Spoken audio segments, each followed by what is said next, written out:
बच्चों आइए प्रश्न को देखते हैं। प्रश्न दिया गया हमें बिंदु -2 और 1 से होकर जाने वाली सरल रेखा 3x प्लस में y बराबर 5 के लंबवत है, तो सरल रेखा का समीकरण ज्ञात कीजिए। बच्चों इस प्रश्न की जो हमारी मुख्य अवधारणा वो क्या बनती है? मुख्य अवधारणा हमें बच्चों पर्वता m व बिंदु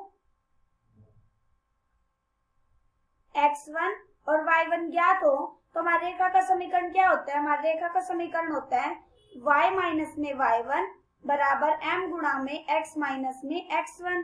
एक रेखा दूसरी रेखा पे क्या लंबवत है, इस रेखा की परिणमता मान लेते हैं m1 और इस रेखा की परिणमता मान लेते हैं m2। जब एक रेखा दूसरी रेखा पे लंबवत होती है ना, तो हम जानते हैं कि दो रेखाएं परस्पर लंबवत होती है तो उनकी परिणमताओं का गुणनफल क्या आता है? -1 के बराबर। मतलब एक रेखा की परिणमता गुणा में दूसरी रेखा की परिणमता बराबर होती है -1 के। अब ये देखो हमें प्रश्न में क्या दे रखा है, हमें बोला कि बिंदु -2 और 1 से होकर जाने वाली और सरल रेखा 3x प्लस में y बराबर 5 के लंबवत है। मतलब ये एक रेखा है, इस रेखा का समीकरण हमें दे रखा है 3x प्लस में y बराबर 5 और बोला है कि एक बिंदु से जब इस रेखा पर लंब डाला जाता है तो इस रेखा का समीकरण हमें ज्ञात करना है। तो हम कैसे करेंगे? इस बिंदु के निर्देशांक हमें दे रखे हैं -2 और 1 और इसका नाम रख देते हैं इस बिंदु का C और यहाँ पे D। जो C और D है ना, इसका हमें समीकरण ज्ञात करना है। तो हम कैसे करेंगे? अब ये देखो एक रेखा दूसरी रेखा पे लंबवत है ना, तो हम जानते हैं इन दोनों की परिणमता क्या होगी? आपस में -1 के बराबर होगी। इस रेखा की परिणमता मान लेते हैं, इस रेखा की परिणमता मान लेते हैं m1 और इस रेखा की परिणमता मान लेते हैं m2। तो एक रेखा की परिणमता गुणा में दूसरी रेखा की परिणमता बराबर होगी -1 के। अब ये देखो हमें क्या निकालना है? इस रेखा का समीकरण ज्ञात करना है। तो हम कैसे करेंगे? उसके लिए हमें किस किस की जरूरत होती है?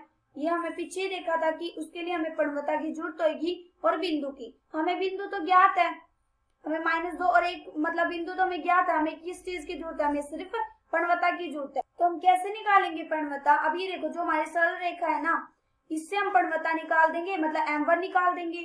फिर हम क्या करेंगे? इसका नाम रख देते हैं समीकरण नंबर 1। फिर हम समीकरण नंबर 1 में लगाएंगे तो यहाँ से हमारा m2 का मान ज्ञात हो जाएगा, मतलब हमें C और D की परिणमता ज्ञात हो जाएगी। फिर हम क्या करेंगे? इसका रख देते समीकरण नंबर 2 नाम। फिर हम उसे समीकरण नंबर 2 में लगा देंगे, मतलब परिणमता भी और बिंदु तो हमें ज्ञात है ही। जब हम लगा देंगे तो यहाँ से हमें रेखा का समीकरण ज्ञात हो जाएगा और हमें रेखा का समीकरण ही तो ज्ञात करना है। तो सबसे पहले हम क्या करेंगे? परिणमता ज्ञात कर लेते हैं। जब हम परिणमता ज्ञात करेंगे तो यहाँ से देखो हमें क्या दे रखा है समीकरण? हमें दे रखा 3x प्लस में y बराबर 5। यहाँ से हम क्या करेंगे? y का मान ज्ञात कर लेते हैं। y बराबर आ जाएगा -3x प्लस में 5। अब हम इसकी तुलना किससे कर देंगे?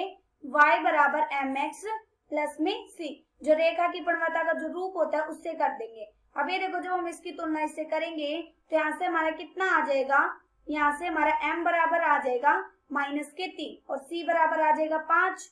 अभी देखो यहाँ से हमें क्या है? इसकी परिणमता m1 है, तो यहाँ से हमारी m1 ज्ञात हो गया। अब हम क्या करेंगे? इसे समीकरण नंबर 1 में लगा देंगे तो यहाँ से हमारा m2 का मान ज्ञात हो जाएगा, मतलब हमें C और D की परिणमता ज्ञात हो जाएगी। तो यहाँ से m1 का मान कितना निकला हमारा? -3।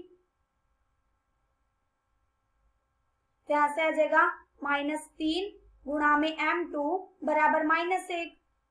m2 बराबर -1 बटे में -3, माइनस से माइनस कट जाएगा। यहाँ से हमारा m2 का मान कितना आ जाएगा? 1/3। अब ये देखो हमें परिणमता भी ज्ञात होगी और हमें बिंदु भी ज्ञात है। अब हम क्या करेंगे? इसे समीकरण नंबर 2 में लगा देंगे तो हमें रेखा का समीकरण ज्ञात हो जाएगा। हमारे रेखा का समीकरण क्या है? यह y माइनस में y1 बराबर m गुणा में x माइनस में x1। अब ये देखो हमें बिंदु क्या क्या है? हमें बिंदु तो ज्ञात है -2 और 1, इसका मतलब x1 और y1 तो हमें ज्ञात है और हमें परिणमता भी हमने निकाली है। m2 हमारा कितना निकला? 1/3। अब हम यहाँ पे लगा देंगे इसके मान, तो यहाँ पे कितना आ जाएगा? मान लगाने के बाद ये आ जाएगा y माइनस में 1 बराबर 1/3 गुणा में x प्लस में 2। यहाँ से आगे हल करने के बाद 3y माइनस में 3 बराबर x प्लस में 2। यहाँ से कितना आ गया x माइनस में 3y।